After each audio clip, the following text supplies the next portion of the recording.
participants. Welcome Dharma community, welcome Klima community. This is actually our inaugural fireside chat. We had to reschedule our one last week with Index, which we've rescheduled for next week, which I'll share more info after our call.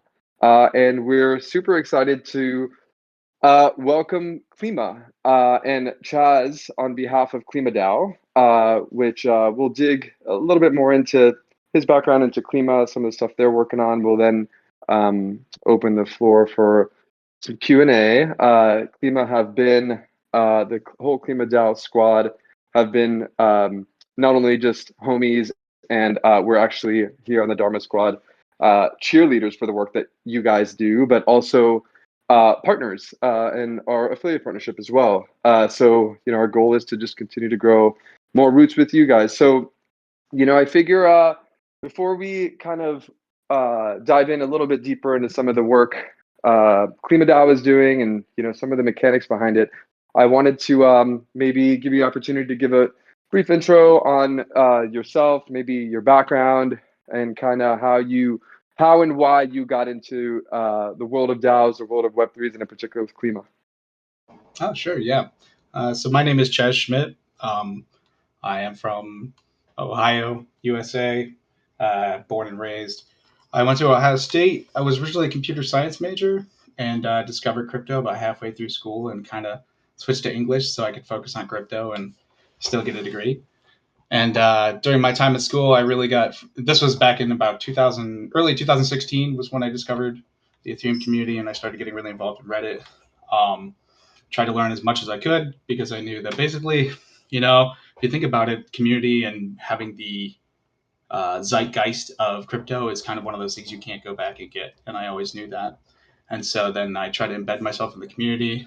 By the end of school, I'd helped launch ETH Hub, which is, now a famous podcast and news series by Eric and Anthony. They've gone on to do a lot of other things, but I helped launch that initially. And then leaving school, I worked at DeFi Pulse or Concourse Open for about 2 or so years, where I wrote a ton of different things about DeFi. And if you've read any of the project pages on DeFi Pulse, odds are it's my writing.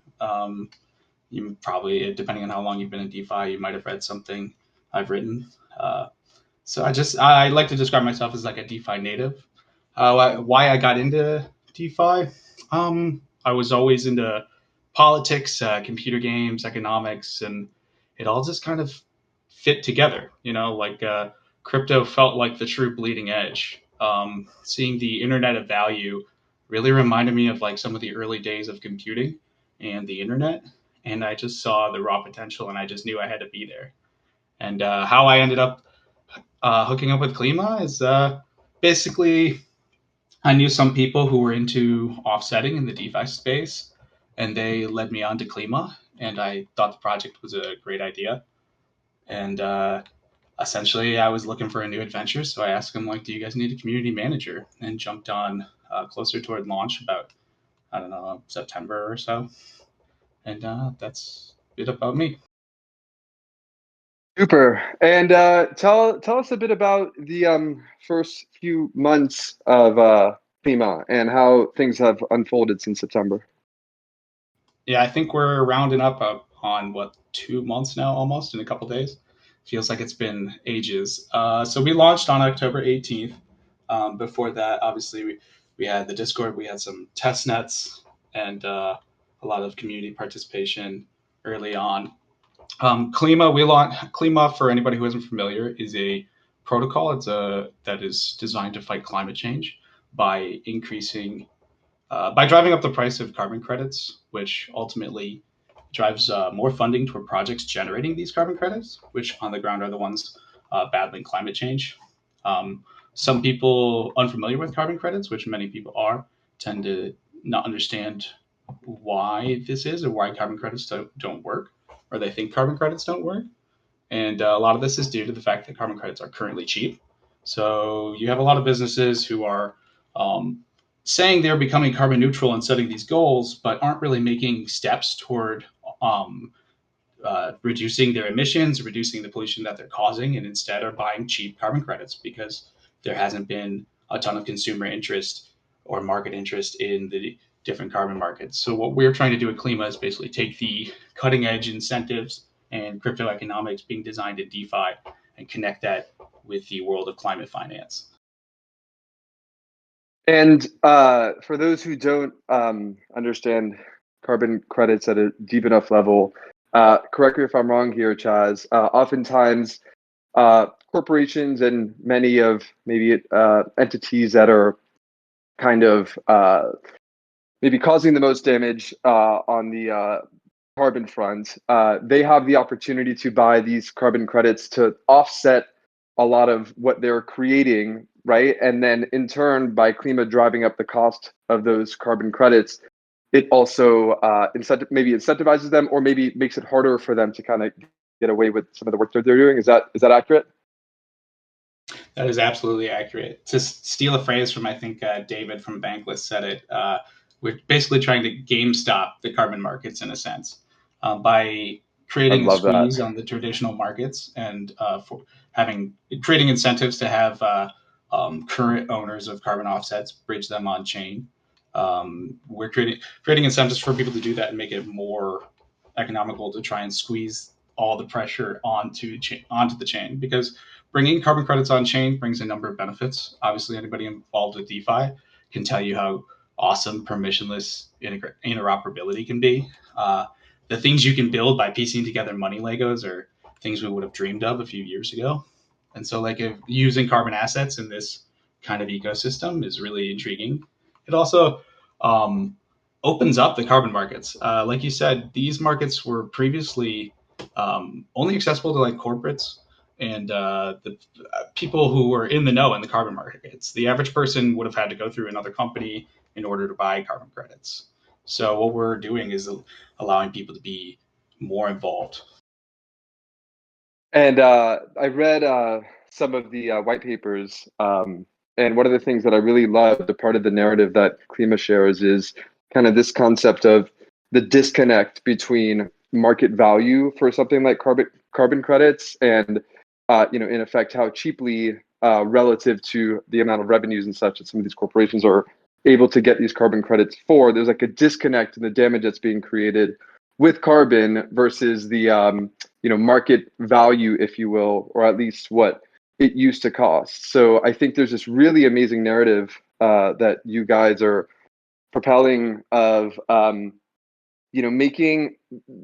forcing individuals who purchase carbon credits to be more thoughtful around their actions and doing it in a really cool Web3 native way, and also incentivizing those who are ultimately creating projects that are carbon positive. So I think it's a really strong narrative there. Yeah, one way I like to put it is that at its core, climate change is incentive misalignment. Currently in our economy, there aren't really that many punishments for polluting. If you'd ask most people, I think they would value the planet Earth and the air quality that we currently have. So I think, like you said, there is a asymmetry between people's desire for a better outcome regarding climate change and how they currently express those values in the market. And I mean, ultimately, in crypto, I think the end result will be that our store of values will reflect our values. So I think that is core to the idea of Klima, is that there are a lot of people out there that are currently, there aren't very many options in terms of having a currency or an asset that they can hold that drives demand toward carbon markets. There's only so many ways the average consumer can be exposed to that, and this allows them to do that in a much easier way. Yeah, I love that. So I want to maybe pick your brain a bit on kind of how Web3 crypto DeFi can interact with things like social impact. But before we do that, is there maybe you can speak to kind of some of the mechanics, if possible, and ideally in a not so technical way, though I suspect a lot of this is technical. Maybe you can speak to some of the mechanics in how Klima is driving up the price of these carbon credits, and then alongside that, maybe how individuals who own the token have any sort of role in that as well. Yeah, let's take a step back and look at some of the mechanics. So If you're familiar with Olympus, we are a fork of Olympus on Polygon. So obviously we have some small changes here or there because we're backed by carbon credits. So each Klima token is backed by at least one carbon credit. So they're called BCTs, base carbon tons. Each base carbon ton is a carbon credit from verified carbon registry, currently Vera, which are bridged on chain using Toucan protocol. And so once on chain, people are able to take these base carbon tons and bond to them to bond them with Klima, which bonding is basically allowing you to sell your carbon to the Klima treasury for a discounted Klima price. And so what this does is it allows people to take credits from off-chain and sell them to Klima's treasury. And then what Klima does on the flip side is once you have Klima, you can stake Klima to earn a portion, earn rebase rewards, which entitle you to the assets in the treasury or give you more ownership over the treasury over time. So it's rewarding people for holding their Klima or staking their Klima, which ultimately takes more out of circulation. And the idea is if you can reach a Nash equilibrium where people are acting the most rational, it would be in everybody's best interest to keep staking and keep bonding, because there will always be, as long as there is bonding, there will always be new staking rewards to be issued by the Treasury. And to dig a little deeper on the bonding, basically how it works is there is a discount that is controlled by the protocol, which basically the protocol owns the liquidity for Klima and BCTs. These are sushi swap pools owned by the protocol. These are purchased by the protocol through bonds. And so what it does is it offers a certain amount of Klima per liquidity token or BCT, and that discount will, depending on the capacity at the moment, determined by the monetary policy, will allow people to get Klima at a discount. So like what the protocol, sorry, so I got lost a little bit. So what the protocol is doing then is, so you will pay at a certain price in BCTs and it will issue you X amount of Klima. But the idea is it only needs one BCT per Klima it's issuing, and any excess is profit that the protocol gets to keep and store in the treasury. And that last piece, I think, is a big part for individuals to understand, and kind of one of the things that makes you guys so unique. And by the way, selfish Dharma plug here, or maybe shameless Dharma plug here is for those who do own Klima on Dharma, which by the way, Klima is consistently one of our top traded tokens on our platform. So I love that our communities are so overlapped and aligned. But for those who do own Klima on Dharma, you are able to stake it, and you will get the staked Klima token in return as well. So full interoperability between Dharma and Klima. So FYI to all y'all. So let me shift gears a bit. So I started my career in the world of finance, or as we call it now, TradFi, and I've had a couple different career steps since then. But really, one of the things that drove me out of finance was kind of the everyday reminder of the kind of like inequity and balance between the world of finance and money, and how it's kind of reserved for different subsets and different individuals. A very particular niche of folks kind of get all the access and much of the opportunity. And for me, really what drove me into the world of crypto is this world of DeFi, and is how this world of DeFi changes that narrative for things like assets, borrowing, lending, earning, collateral, things of that sort. So my brain has exploded 3 times over the more I continue to read and learn about DeFi.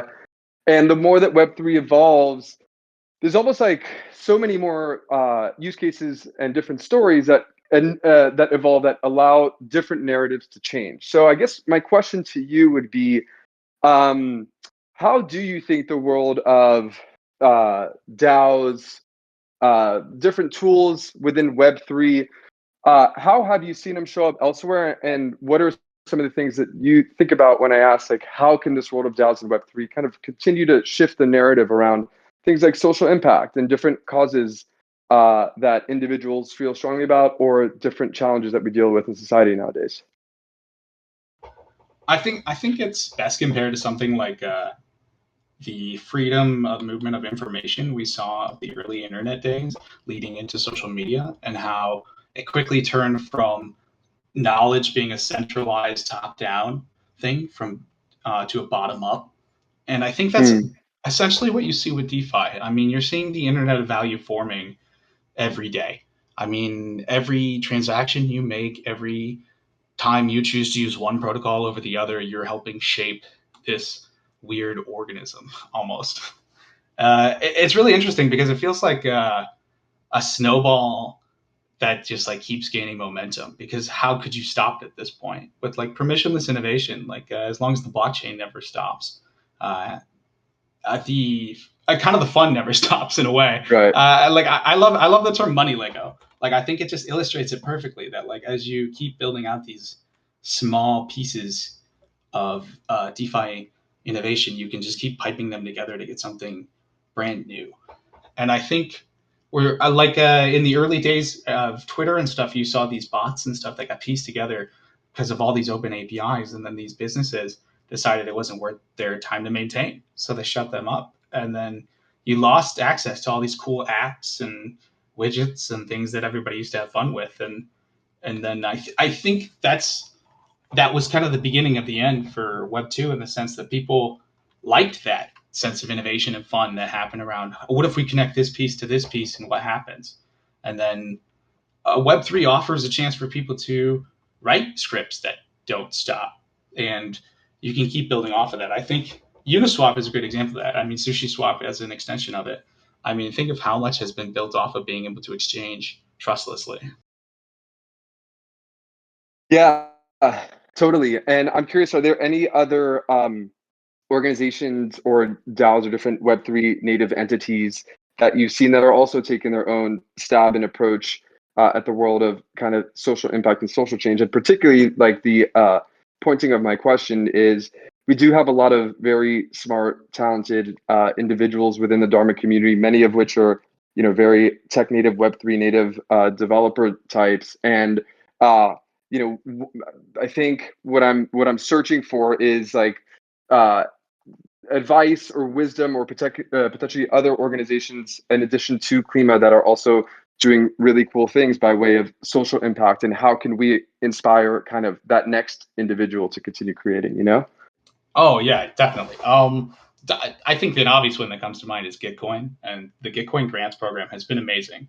I mean, the quadratic funding has allowed the community to express its values and what it wants to push forward into the world.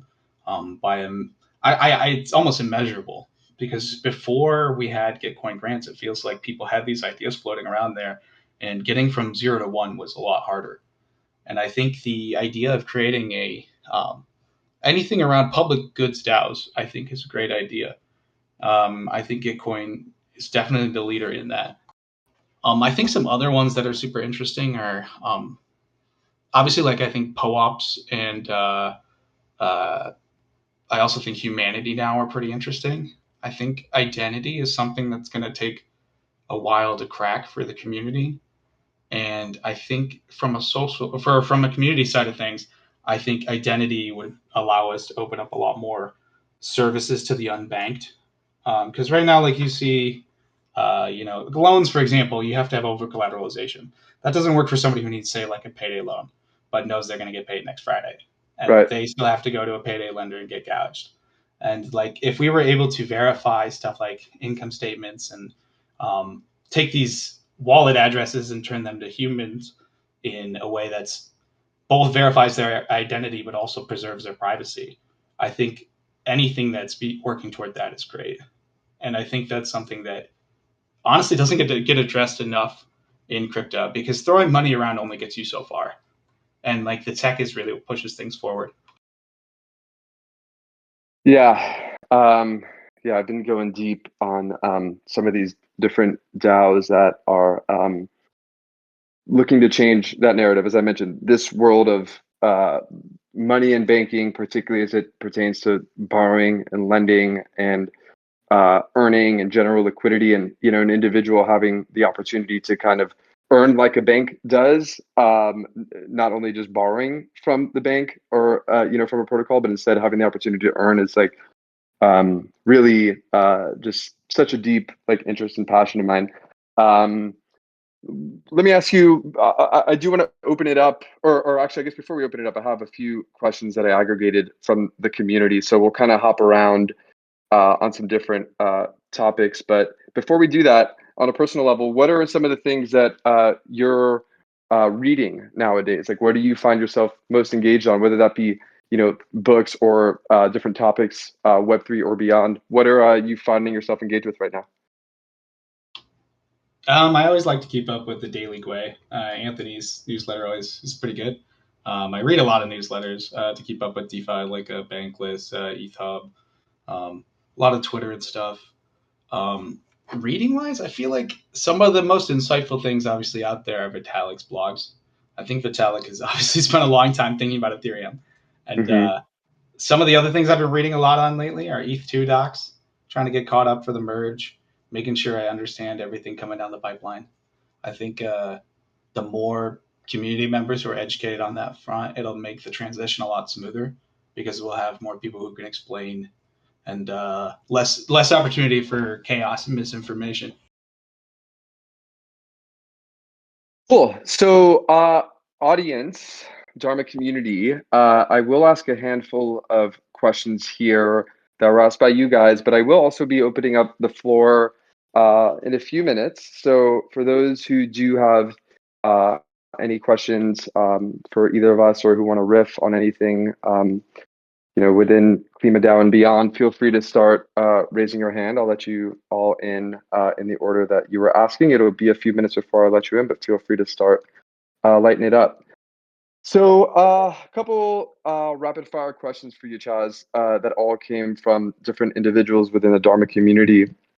Does Klima plan to expand beyond the voluntary carbon market? If so, when and how? And maybe I can actually just piggyback on top of that. What are some of the other things on Klima's roadmap in the year ahead? So, in terms of the first question, yes, we do want to move beyond the voluntary carbon markets. When soon, TM, as soon as possible, honestly, it'd be great. In terms of how we get there, I think the most immediate path right now is at COP26, which was about, I guess, a month ago at this point. Maybe a little more, doesn't matter. Let me find what it is. I'm trying to read through the one. The Blockchain for Climate Foundation launched the Bitmo platform, which is basically bringing ITMOs, which are on a general overview, it's basically what countries trade back and forth. It's part of the compliance markets. They launched the Bitmo platform, which will be bringing compliance credits on chain, on the Ethereum chain as ERC1155s. And so that once that is online, it will be a lot easier for us to be able to create new pools and bonds for compliance credits, which we are excited for. What was the second part? Oh, something's coming up in our roadmap. Well, we're obviously looking to explore new carbon pools. Vera is one carbon registry on the voluntary carbon markets. We'll be exploring other voluntary carbon market standards. For example, like gold standard is always one we toss out there.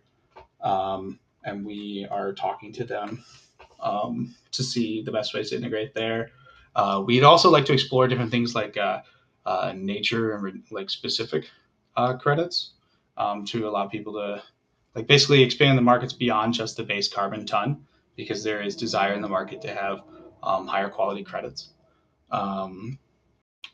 Other things, we're looking to allow our partners to basically positively impact the environment and help grow the DeFi climate finance ecosystem by outlining programs that they'll be able to follow to not just we want to move beyond the idea of like a carbon footprint, because it's not enough. I mean, with the climate crisis, we'd like to move past that language and get to somewhere where we're speaking more like climate positive, because you can do more than just it's a bigger problem than any of us. So the more you can contribute, the better. Yeah, I think personally for me, this is one of the things that's gotten me so excited about Klima is, us as individuals. For me, I've always been a believer that I can do my best to impact things like climate change with kind of my personal consumption habits and where I do and don't decide to spend money. But really, there's only so much that can be done at the individual level. And I think you guys have come up with a very smart and creative way on how to do things, on the corporate level on a much larger scale beyond individual. And I do think that this fight for climate change or for addressing climate change is one that will need to happen both bottoms up and top down. And we need to be attacking from multiple levels in order to have the impact and the time that we need it to happen. Yeah, so and we do like to address it from like a practical angle. I mean, we know offsets aren't like a silver bullet. There is no one solution to fight climate change. So yeah. like, I guess just keep that. We like to always keep that in mind as well. Another question from another community member. Are you working for Klima full time, and what is life like working for a DAO? Yes, currently I am working full time for Klima. A lot of it is as the community manager. I bounce around. Basically, right now, my last month has been helping get the contributor side of our community. We've been setting up basically like our workflow and how we're going to be working as a DAO, and basically bouncing around, helping all the needs there. I was handling most of the marketing pre-launch in terms of like the social media side of things. So I'm continuing to carry some of that while also working with DAO members to um, smooth that process and basically hand that process over to the community and get pipelines going so we can get more marketing materials, educational content out there. A lot of it has just been building up infrastructure. I mean, it's been crazy how fast things scaled. Before launch, we had maybe 600 to 1,000 people in the Discord server. And then I think now we have over 40 some thousand. Nice. So we basically had to scale. I mean, imagine just scaling a room you're building a small town. At a certain point, it's like Disneyland. When the park gates open, we want to make sure everybody knows where to go and exactly how to be the most productive. So a lot of it has been on the day to day. I catching up on the different departments and what they're doing, and if they need help, how can I help them align more closely with the core team? Keeping community events going, like we do office hours and some informational sessions here and there. So a lot of it's working in Notion, working in Discord, and on social media. Nice. And of course, governance forum, snapshot, your average debugging the website here and there. Yeah. Typical Web2 probs still roll over to Web3 sometimes. So last question I'll ask, and then I'll open the floor for anybody who wants to raise their hand and join. Now would be a good time to request to speak, and I'll let you guys in after we get this last question answered. Are there any other DeFi projects that Klima is planning to collaborate with? Specifically within the Polygon ecosystem was added, but I'd also say anything beyond that as well. There are, for example, one that comes to mind right off the top of my head is Cheetah or Mimetic. They have a couple different names, I guess. They have we've been working with Market XYZ to basically help them maintain their lending pools. And Mimetic, Cheetah, they minted Mai and deposited and earning interest off of it, and they're taking those interest payments. And I believe they're buying BCTs and keeping them in the treasury, or they're staked claim. I'd have to double check. I think that's a pretty interesting one, and we're going to be exploring how we can work with them in the future. I know they've expressed interest in possibly maybe using staked Klima as collateral, but we'd have to make sure we have the logistics down just in case later we want to have like a Klima or like a BCT my pool or something like that. We want to make sure that there's no like rehypothecation or something like that. Another one, I know like Manifest is an NFC protocol. or an NFT like DAO that they want to do apparel, and they understand that apparel inherently produces carbon. So they are working. They're doing drops and of these NFTs, and then taking the proceeds from those and buying staked Klima, and are going to keep increasing their staked Klima in their books to be increasing their carbon offset backing, which is pretty cool. And we're going to be working with, that's part of that program I mentioned earlier. We're working on basically setting guidelines for how you take a DeFi protocol and turn it climate positive. And so they understand how they can make a more impactful difference on climate change. Some other things we're going to be working on are like, I know Toucan protocol is working on a formal like burn or way you'd be able to expend BCTs and claim claim that you mitigated this much carbon or tons with it, which will be super useful for people trying to build. Like, I know some people like want to build out NFTs and different ideas that in a nutshell, you could build something like you're minting NFTs, but you need to pay with BCTs. So you'd be permanently taking carbon out of the market. That's cool. And I just love the idea of like, now that BCTs have such a deep liquidity pool, people can just build all sorts of things. Like for example, I've been tinkering with a little proof of concept I like to call the Druid's Cap, which is a little cap NFT that you can claim if you have more wrap stake Klima or BCT than its current holder, just to kind of show people that there's like these cool little things you can build now that these carbon assets are so accessible. Yeah, back to the Lego blocks, right? And building it from the ground up. So I want to go ahead and open the floor for anybody who has questions. We haven't had any requests yet. Now is a good time to see who's brave enough to come join us two on stage. I'll give you guys a minute to raise your hand here. All right, so all right. No Traceon, you're invited to the stage. Or no Traceon is probably more accurate. All right, well, Dove, you're also invited to the stage.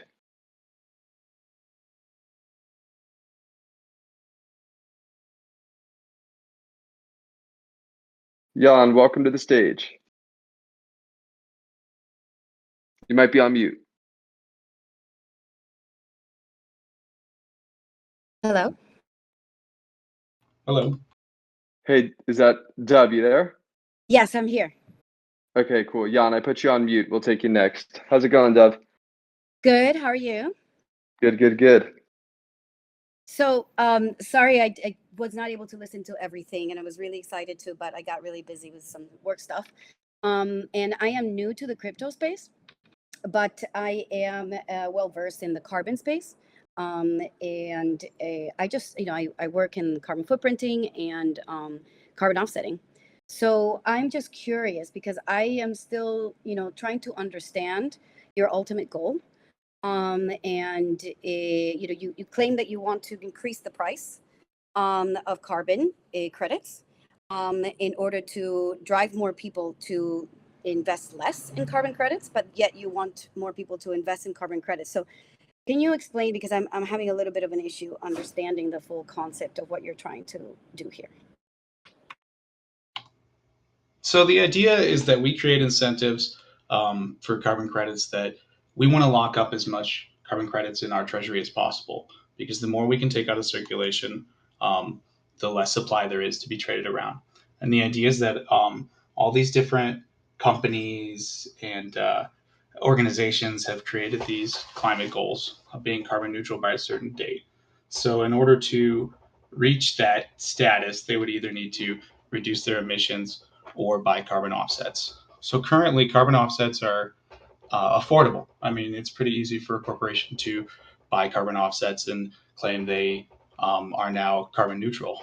The idea is that if we can drive up the price of carbon credits, we can make greenwashing and polluting infeasible. It won't be economically viable to continue to pollute at those levels. So you'll either invest in lowering your carbon, so pushing more decarbonization inside of corporations, or they'll have to pay the price of paying more for that carbon.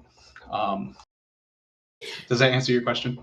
Well, I mean, I am right now trying to educate, this is what I do, trying to educate, businesses in what is even carbon emissions. And so that's where most businesses are, and doing those climate action plans. So it's daunting for them, at the moment. People are in their early stages of understanding. So if you take away, the opportunity, to be able to ease into this by using carbon offsetting as a means, it's not supposed to be the end goal. It's supposed to be a temporary goal. And then the other issue is like, I also support carbon projects. So if they're going to become too expensive, aren't you in essence going to like take away the funding if people are not supporting these projects? So like, because I am all supportive, and I do a very much due diligence in the projects that in my portfolio that I support. So I mean, as the projects go up, I know that my clients are pretty price sensitive, no?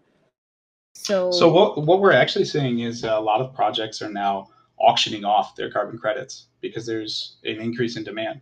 I mean, we've already taken in, on BCT's on chain, there's over 15 million. So 15 million carbon tons were removed from the market. That creates a pressure on people to find more carbon tons. The idea is that by raising the price of it, you're taking the companies that are polluting the most and making them pay the companies that are actually on the ground fighting climate change. You're driving that funding and you're increasing the premium these carbon credits generate. So these projects are actually receiving more funding when they can sell their carbon credits at a higher rate. And the nice part is if we're able to get carbon credits to a certain level, we'll actually kind of start unlocking it'll be more economically feasible to invest money in R&D on decarbonizing tech, or tech to measure carbon credit more accurately. For example, there's some farmers in America who they could be farming carbon credits, but because it costs too much to assess the carbon sequestration that they're doing, they aren't able to do it at this time.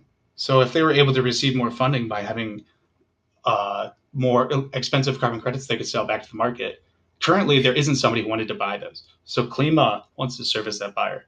So in terms of your question of people being priced out of the market, I would just urge them to learn how to put staked Klima on their books. I mean, that way they're benefiting from this increase in demand. So basically they would be able to generate more ownership over their stake in the carbon markets. And as that market rises, they would get pulled up with it. Right, but these people want to neutralize their carbon. They're not investing in carbon. They want to neutralize the carbon that they are emitting. And they're in their early stages of understanding that. So in essence, if I am, increasing the price, I am not allowing them to be, part of the solution.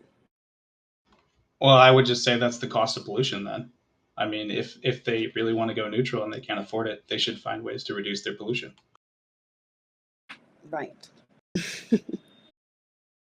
That's a tricky one. No, it's not that easy for all small businesses to do that. Sure, but I mean, we're trying to drive more finances so businesses can, and that's our mission. But this is the thing: you're trying for them to invest in decarbonizing their own operations and not in climate projects, because climate projects are going to be unreachable for them. So therefore, who's actually going to invest in the climate projects in carbon? Only those that can afford it. I mean, I'm not sure how to answer your question, because if people are able to sell their carbon credits at a higher rate, they're getting more funding. So the projects on the ground are getting more funding. It's the buyers. But I see both sides here. And Deb, I am going to move to the new question. I will open up a chat room for the three of us where we can pick it up on DM. But I do see kind of both sides here, which is it might create a challenge for the incoming and smaller businesses, but it also creates like a certain type of, you could look at it as pressure, you could look at it as incentive to be able to be more carbon neutral in their actions and just being so it could be a challenge. I see where Dub's coming from, but I think that's also a part of like the intention is to make this more competitive so that different folks operate, carbon neutral or even carbon negative. So I'll open up a chat room. We can pick that back up. We got our next question here on stage. Geely? Yeah, hey, how's it going? Super. Hey, how's it going? Hey, yeah, thanks for doing this. Really interesting conversation, and actually interesting consideration that Dove brings up. I hadn't thought about that, so we'll have to keep thinking about that. But my question was just around, if we're looking to be sort of driving up the price of carbon, that doesn't necessarily happen because of buying of BCT on Polygon dexes. That would happen from buying BCT from like verified international standard carbon credit sources. So right now, I know the BCT is sourced from Vera.org carbon offsets. Can you touch on a little bit more about how those become BCT, to the extent that what that process looks like, and maybe more people can participate in that process as well? Sure, yeah. So currently you'd have to have credits on Vera, and then what you do is these are taken. There's a process in Toucan Protocols docs which walk you through the steps to retire the current carbon credit to then bridge it on chain as BCT or as TCO2s, which are just different tokenized carbon tons. These TCO2s carry the qualities of the Vera project. Basically all the data that was associated with that ton on Vera also gets copied onto the TCO2, which can then be deposited into the BCT pool to get BCTs. From there, people can do anything they want with it in the open market. In terms of what we provide at Klima, people can bond that for discounted Klima. Got it. Yeah, I'll have to read up a little bit more on that. I can share a link to the docs for you. Yeah, that'd be the sweet. best resource. That'd be great. Cool. Yeah, that was the main question. I know there's a couple other forms of carbon credit right now on chain. I guess not on Polygon, but Coinbase recently listed the Moss carbon credit MCO2. So I guess to the extent that there were other carbon credits on chain as well on Polygon where Klima is, then the DAO could decide, whether it wants to start, taking in through the bonding mechanism, like other forms of carbon credit as well. Precisely. And we could also create new liquidity pools by offering bonds for liquidity pool tokens. Say we wanted to do that. A good example would that be like, obviously the thing I mentioned earlier, Bitmos or blockchain ITMOs, are internationally traded mitigation outcomes, are compliance market credits that are going to be coming to Ethereum. So that's probably going to be one of the most direct paths that we'd have to bridging those over and accepting those in our treasury. Obviously, that's tentative. We need to see how that plays out, but it's definitely cut the number of steps down. So it's intriguing. Great. Thanks. Thanks. So I got time for at least one, maybe two. Teddy, come on down. Teddy, you're on mute.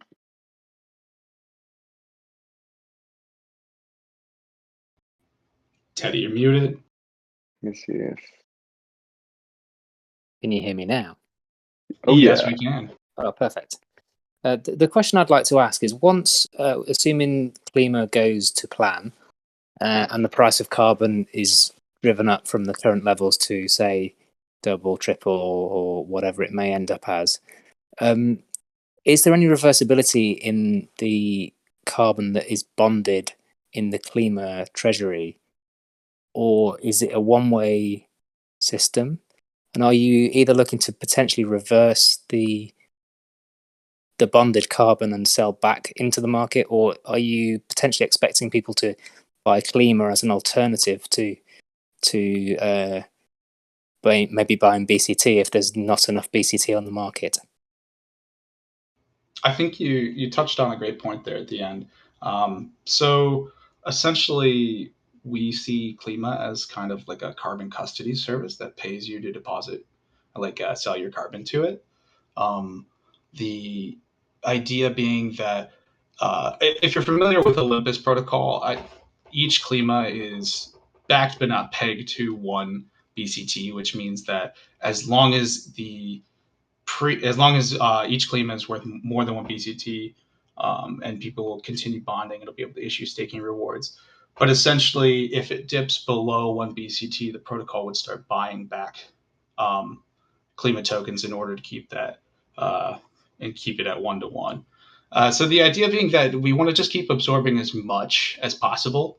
The only instance I could see where the protocol would sell back to the market would be in that circumstance, if there's some sort of bank run or loss of value. But currently, last I checked, it was worth, I'd have to check the number, but quite a bit of each Klima at least has, I think it was something around 5 BCT and risk-free value backing it, which is the risk-free value is like when you mark down the various assets in the treasury which carry risk.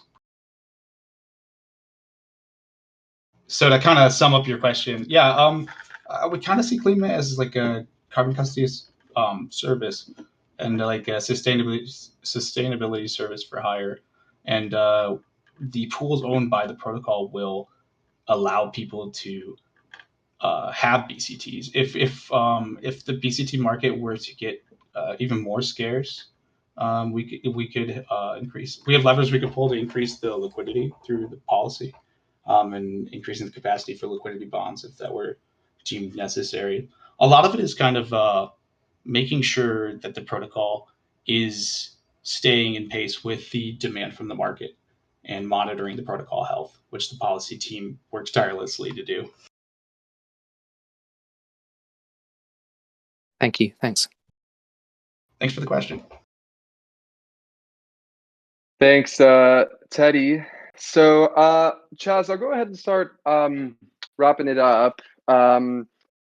Quick housekeeping for Dharma community. FYI, we have our next Dharma orientation tomorrow, which I'll share on Discord and Twitter. Again, it's an opportunity for folks to come chat with the Dharma team. At least one of our co-founders will be there, ask questions about the app, we'll give you some updates, etc.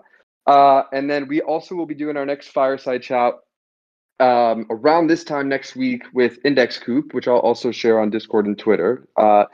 You'll have no shortage of updates. So, Chaz, I'll leave you with any, closing thoughts or remarks on anything you want to share, but in particular, maybe for Dharma wallet customers who own Klima or are thinking about owning Klima, and maybe how to best interact with Klima, or alternatively for Dharma community members who are social impact driven, like maybe any words of advice or wisdom as it pertains to social impact of Web3, or any other direction that you want to take it. I figure I'd give you the floor for some closing remarks before we part ways. Sure, yeah. First, I'd like to thank everybody for listening to my ramblings. I know I can kind of go off the rails sometimes. You're welcome to ramble here anytime, Chaz. I used to joke in college that I started the Ohio State Cryptocurrency Club because my roommates got sick of me ranting at them. But sticking on topic. I'll drop some links in the chat for the best ways to learn more about Klima and some of the topics I said I would drop links for. I think one of the best ways to engage with our community is join our Discord. We have great moderation staff who are there to answer questions all the time. It's super friendly. And in terms of Dharma users looking to stake Klima, we have a guide, which I'll also share, which walks you through step-by-step how to use your Dharma wallet to acquire and stake Klima. So I'll share that one. And in terms of people who are looking to get more involved with Web3 and social impact, I think the biggest thing is just dive in. I mean, I think a lot of people will tell you that nobody knows how to work for a DAO. I mean, every DAO is a little bit different. I mean, I think the word DAO is kind of this nebulous term that gets slapped on a lot of things, and it's a lot of different organizations. So the only way you'll truly know if you like working for a DAO or working with a group of people, is getting your hands dirty and trying it. And if there's anything DAOs need, it's people. I mean, there's capital everywhere, but talent is one of those things that everybody's looking for. And especially if you like Solidity or you have the soft skills to be a community manager, I feel like those are always in demand. Yeah, and to piggyback on that, I was fortunate to make a jump from, I'll call it Web 2, but maybe it wasn't even so web oriented, but, what we'll call the traditional professional world. And I got deep into the Web 3 rabbit hole, but I was doing that kind of in my extra time on top of my day job previously. And now that it's kind of what I spend all my time on, it really is a whole different game, and diving in just enables you for a whole other level of learning, a whole other level of participation. And really, Web3 is really all about you get out what you put in, and there really is no other shortcuts around it. And really getting out what you put in, it's like there are so many individuals and groups and DAOs that are just looking to co-create and work with one another. And man, my faith in humanity has been like largely restored seeing this world of Web3 and the way people want to work with one another and want to support one another. And it's not about like keeping secrets or competition. It's everyone building with one another. So just to piggyback on that, dive in. Chaz, thank you so much for the time. We'll see if we can get another time back on soon. We are in service of supporting KlimaDAO and all you guys do, and however we can be supportive, you let us know. We'll drop in the community channel different links that we discussed, the link to join KlimaDAO's Discord, and everything else. So thank you all so much for joining. Thank you so much, Chaz. Yeah, thanks for coming, guys. We'll sync up again sometime soon, all right? Yep, thank you for having me. Thanks for coming, All guys. right, all the best. Talk soon. Thanks, guys. Bye.